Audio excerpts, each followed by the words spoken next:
Hello, you're very welcome. I'm Sheena McGonigle for Clanbeat Insights, and we've just wrapped up one of our Clanbeat Well-being Conversations, and it was part of our self-care series, and it was basically saying no to stress and to burnout. And I'm just going to give you the condensed version of that. And what we're going to do is really look at how we can control our workload and how we control our own situations. And there's very little in life that we actually have control over. But one of the things that we can do is we can say no. And it's difficult and it takes practice. But there is a right way of doing it, and there's a way in which we can do it, which we will feel empowered eventually, possibly uncomfortable at first. But again, this is what we're going to do today. Have a quick look at some of the tips for saying no, either in a work situation or a home situation or a volunteering situation. And the first thing we're going to look at is evaluating whether we have the capacity or indeed the desire to take on what it is we're being asked to do. So asking plenty of questions, asking the time frame of it, asking the limitations of it, the amount of hours it's going to take, really weighing up if we can take this on. And also, do we want to take it on? Is it something we are interested in? If it is, we can ask for something else to be taken off our plate. Can somebody do something else so you have the capacity to do a good job? Also asking, is it a priority?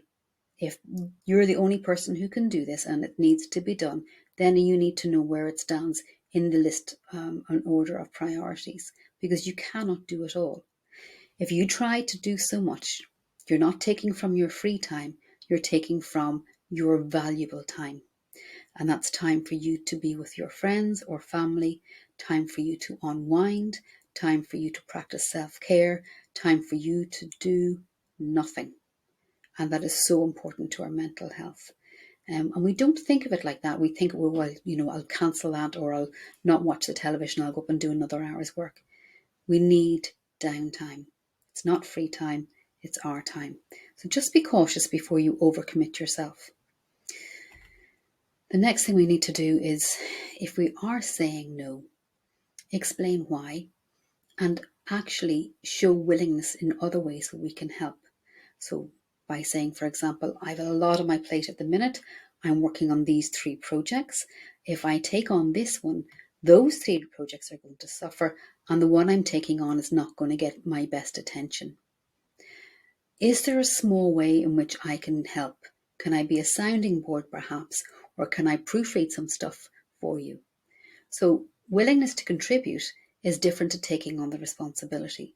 It shows that you're still part of the team, but you don't have the capacity at the minute to take it on. Being firm when you say no is important.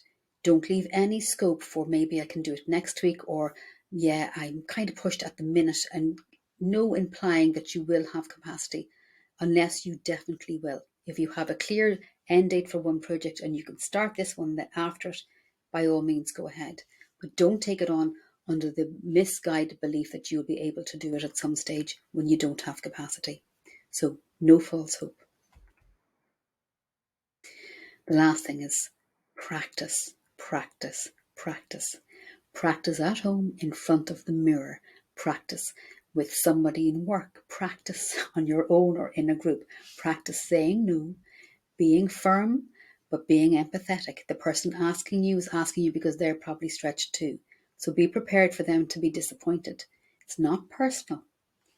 You're just saying no because you are at your capacity.